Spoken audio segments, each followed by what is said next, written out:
Hello everyone.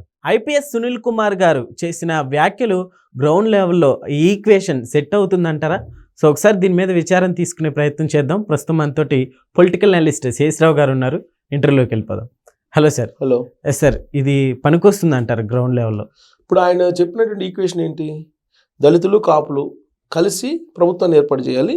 ఆ ప్రభుత్వంలో కాపులు సీఎం, దళితులేమో డిప్యూటీ సీఎం. ఇదే కదా ఆయన చెప్పింది.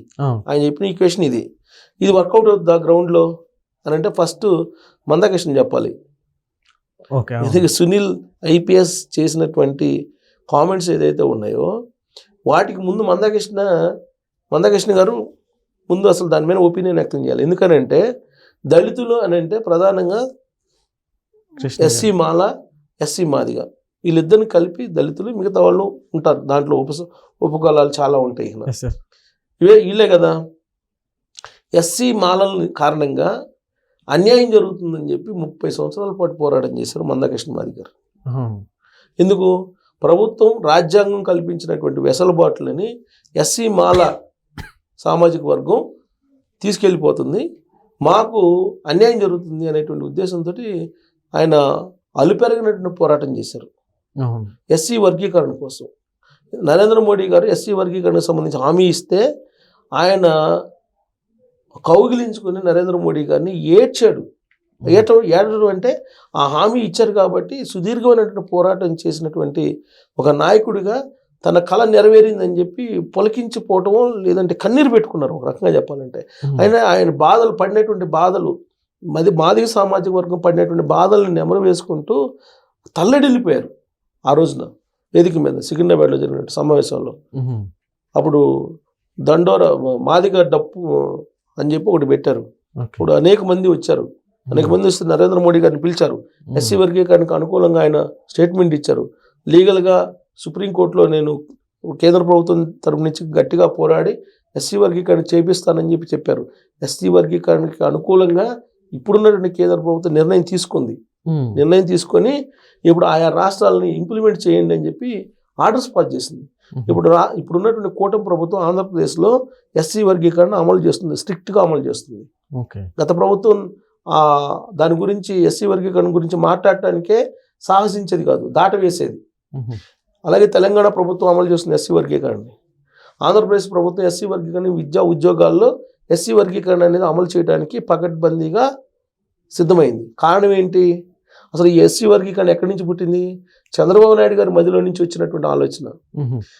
ఎస్సీ మాలలు రిజర్వేషన్లు అనుభవిస్తున్నారు ఎక్కువగా, ఎస్సీ మాదిగలకి అన్యాయం జరుగుతుందని చెప్పి ఇప్పుడు కాదు, చంద్రబాబు నాయుడు గారు యునైటెడ్ ఆంధ్రప్రదేశ్ ముఖ్యమంత్రిగా ఉన్నప్పుడే 96లో 99 ఆ ప్రాంతాన ఎస్సీ వర్గీకరణ అనుకూలంగా తీర్మానం చేసి ఢిల్లీకి పంపించారు చంద్రబాబు నాయుడు గారు. ఎప్పుడు 90లో 96, 99 ఆ ప్రాంతాన. అంటే అప్పుడే ఆయనకి తెలుసు చంద్రబాబు నాయుడు గారు ఎప్పుడు కూడా సమాజంలో అన్ని సామాజిక వర్గాలు రాజ్యాంగం ఇచ్చిన ఫలాల్ని అందుకోవాలి అనేటువంటి ఆలోచనతో ఉంటారు. అందుకే బీసీలకి స్థానిక సంస్థల్లో రిజర్వేషన్లు పెంచడం కానీ, బీసీలకి రాజ్యాధికారం రావడానికి ఆయన చేసినటువంటి నిర్ణయాలు కానీ ఇవన్నీ కనిపిస్తూ ఉంటాయి మనకి. ఇప్పుడు నేను చెప్పడం కాదు, ఇప్పుడు తీర్మానం వల్లనే చెప్పారు. బీసీలకి ఎవరైనా ఏదైనా చేశారు అని అంటే ఒకే ఒక్క నాయకుడు చేశారు, ఆయన చంద్రబాబు నాయుడు అని చెప్పేసి తీర్మానం వల్లనే చెప్తున్నారు. అంటే బీసీ సామాజిక వర్గంలో ఉండేటువంటి వాళ్ళే చంద్రబాబు నాయుడు గారిని, ఎన్టీ రామారావు గారిని పూజిస్తూ ఉన్నారు. ఇలాంటి పరిస్థితి ఉంది. అలానే ఎస్సీ వర్గీకరణ కోసం అనుకూలంగా నిర్ణయం తీసుకుంది ఎవరంటే తెలుగు రాష్ట్రాల్లో చంద్రబాబు నాయుడు గారు. సో ఎస్సీ వర్గీకరణకు వ్యతిరేకంగా ఎవరున్నారంటే ఎస్సీ సామాజిక వర్గంలో ఉండేటువంటి హర్ష్ కుమార్ గారు, లేదంటే సునీల్ కుమార్ గారు లాంటి వాళ్ళు, వీళ్ళందరూ వ్యతిరేకంగా ఉన్నారు. సార్, సునీల్ కుమార్ గారు చేసిన ఈ కామెంట్స్ కావచ్చు, సో గ్రౌండ్ లెవెల్ అంతగా వర్కౌట్ అవుతాయి అంటారా ఒకరి మధ్య? ఇప్పుడు అదే చెప్తున్నా, గ్రౌండ్ లెవెల్లో వర్కౌట్ అవుతాయి అంటే ఇప్పుడు మాలలు తమ రావాల్సినటువంటి ఫలాల్ని తీసుకెళ్ళిపోతున్నారు అని చెప్పి మాదిగ సామాజిక వర్గం భావిస్తూ ఉంటుంది. డెఫినెట్గా ఆ భావన ఉంది, బలంగా ఉంది. ఇంకోటి ఏంటంటే పల్లెటూరులో మన గ్రామాల్లో చూస్తే అంటే హరిజనవాడ సపరేట్, ఎస్సీ మాలలు సపరేట్గా ఉంటారు, ఎస్సీ మాదిగలు సపరేట్గా ఉంటారు. వీళ్ళిద్దరూ ఈ రెండు సామాజిక వర్గాలు పెళ్లిళ్ళు చేసుకోవటం అనేది చాలా అరుదు, అసలు జరగవు.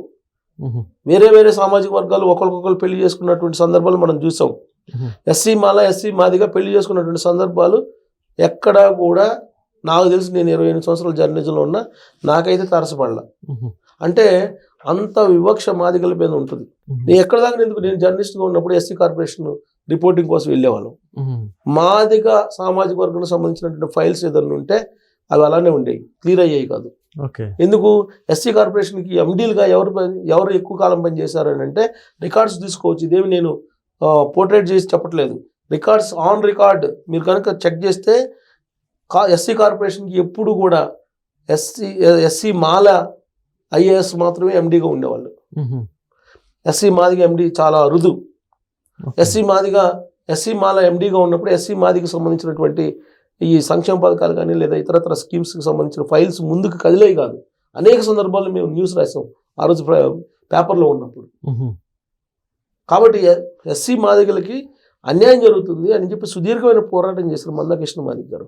సో అలాంటిది ఇప్పుడు ఎస్సీ మాల డిప్యూటీ సీఎం అవుతారా, ఎస్సీ మాదిగ డిప్యూటీ సీఎం అవుతారా? సునీల్ కుమార్ గారు చెప్పిన దాని ప్రకారం సునీల్ కుమార్ గారు దళితులు అని అన్నారు.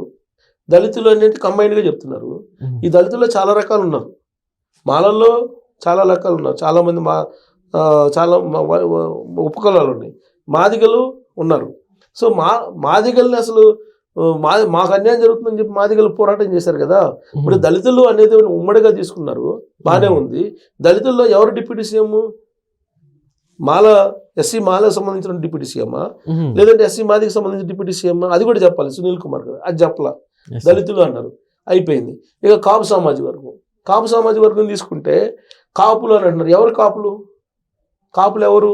దాసనారాయణ గారు చనిపోయారు, దాసనారాయణ గారు ఆయన చెప్పేవాళ్ళు బతికున్న రోజుల్లో కాపులు, ఒరిజినల్ కాపులు మేము అనేవాళ్ళు.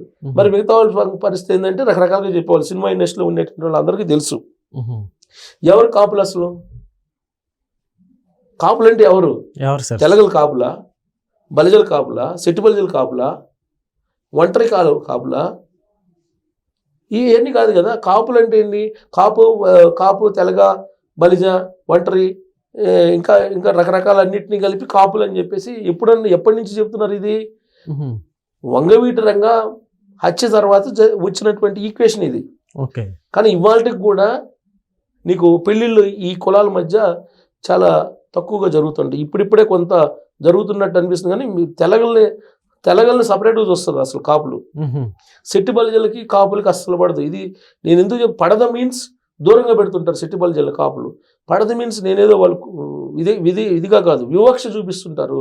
ఇది నేను గ్రౌండ్ లెవెల్లో నేను పేపర్లో పనిచేసినప్పుడు గోదావరి జిల్లాలో చూశాను నేను. సో కాబట్టి ఇన్ని ఉపకాలాలు ఉన్నాయి కాపుల్లో. కాపులు అందరు కాపులు కాదు కదా. ఒక కాపు వచ్చేసి తెలగలను చేసుకుంటారా, సెట్టి బలిజని చేసుకుంటారా? ఏదో అరుదుగా చేసుకుంటుంటారు అంతే తప్ప వివక్ష అయితే చాలా క్లియర్గా అనిపిస్తుంటుంది. మరి ఈ కాపుల్లో ఎవరు డిప్యూటీ సీఎం? ఎవరు కాపుల్లో? ఏ కాపు సీఎం? తెలగ కాపా, బలిజ కాపా, సెట్టి బలిజ కాపా, ఒంటరి కాపా? ఏ కాపు? అదే చెప్పాలి. సో కులాలు సామాజిక ఈక్వేషన్లు తీసుకొచ్చి ఏదో ప్రభుత్వాలను బదనాం చేయటం, లేదంటే రాజకీయ పార్టీని బదనాం చేయటం, లేదంటే సొంత ప్రయోజనాలు నెరవేర్చుకోవచ్చు అనేటువంటి ఒక ఆలోచన ఏదైతే ఉందో ఆలోచనతో వచ్చినటువంటి సునీల్ కుమార్ గారు ఈ విషయంలో క్లారిటీ చెప్పాలి. కాపుల్లో ఏ కాపు? అసలు కాపులు అనేది ఏ సెక్టార్ని మీరు కాపులు అంటారు, ఏ సెక్టార్ని కాదండి. ఇప్పుడు పవన్ కళ్యాణ్ గారు ఏం చెప్తారు? నేను అసలు రెల్లి కాపు కాదని చెప్తున్నాడు ఆయనే చెప్పాడు స్వయంగా, నేను చెప్పడం కాదు. ఇప్పుడు కాపు ఎవరు, కాపు కాదు. ఈవెన్ మెగా ఫ్యామిలీ మీదనే ఆ మధ్యకాలంలో ఒరిజినల్ కాపు ఎవరు ఏంటి అనేది పేరు నాని గారు మాట్లాడారు, మాజీ మంత్రి. ఒరిజినల్ కాపు నేను, మీరు ఒరిజినల్ కాపులు కాదని చెప్పేసి. సో ఇలాంటి డీవియేషన్స్ ఉన్నప్పుడు ఈ దళిత కాపు కాంబినేషన్ తీసుకొచ్చి ఏం చేయాలనుకుంటున్నారు? దాని మీద స్పష్టత ఇవ్వాలి. ఇప్పుడు డిప్యూటీ సీఎం బాగానే ఉంది, డిప్యూటీ సీఎం అలాగే సీఎం అన్నారు. ఎవరు? ఏ కాపు సీఎంగా ఏ కాపు, డిప్యూటీ సీఎంగా ఏ దళిత అనేది కూడా క్లారిటీ ఇవ్వాలి సునీల్ కుమార్ గారు. ఆ క్లారిటీ ఇచ్చినట్టయితే అట్లీస్ట్ ఆయన హిడెన్ ఎజెండా లేకుండా ఇలాంటి స్టేట్మెంట్ ఇచ్చాడని చెప్పి అనుకోవాలి. కానీ ఇలాంటి స్టేట్మెంట్ ఇచ్చారని అంటే డెఫినెట్గా అస్పష్టమైనటువంటి స్టేట్మెంట్ ఆయన ఇచ్చారు. కాబట్టి హిడెన్ ఎజెండా బెంగళూరు నుంచో తాడేపల్లి నుంచో ఉంటుందని చెప్పి ఆయన మీద వస్తున్నటువంటి ఆరోపణలు. ఎందుకంటే జగన్మోహన్ రెడ్డి గారి అధికారంలో ఉన్నప్పుడు ఏం చేశారో అందరికీ తెలుసు. కాబట్టి జగన్ ఐపీఎస్ అని చెప్పి ఆయన అంటారు చాలామంది. సో కాబట్టి హిడెన్ ఎజెండా ఉంది కాబట్టి నా స్పష్టమైన స్టేట్మెంట్ ఇచ్చారు. ఇప్పటికైనా స్పష్టమైన స్టేట్మెంట్తో ఆయన ముందుకు రావాలి. Okay sir, thank you. Thank you.